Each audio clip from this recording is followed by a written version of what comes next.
Ayan na guys, titignan na ulit natin yung pusa. Part 2. Ah! Uy, Miming! Miming! Nasaan na yung kapatid mo? Aray, kailangan ka pa talaga pumasok. Hindi ako kasya, lalaki.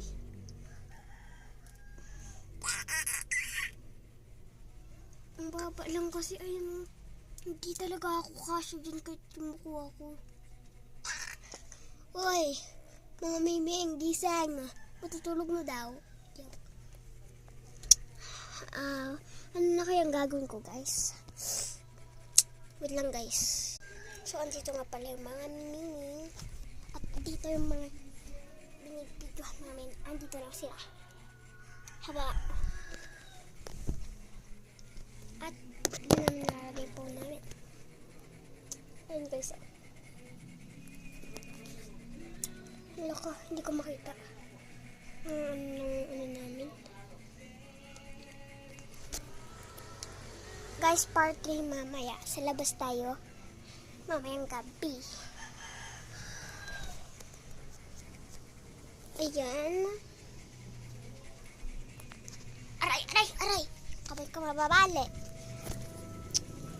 So, ano naman pwede kong gawin ngayon? I think, wait lang guys. Dahil ang labo niya, hindi ko makita. Nangangalawang na nga ni. Yan, para... Oh my god. Uy, walang masyadong dumi.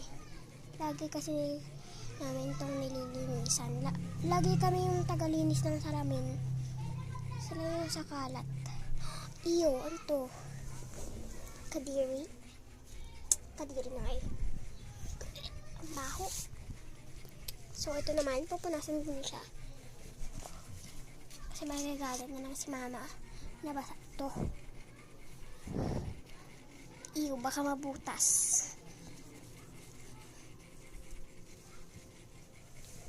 Oh my god. Oh my god! Mag-alcohol na tayo.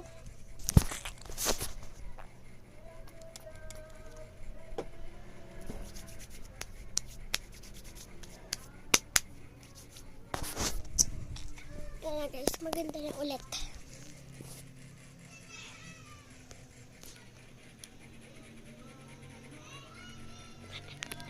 So guys, pupuntahan lang natin si Ayen. Sa part 4 pala natin gagawin ata yung yung lalabas tayo kasi ay napatapos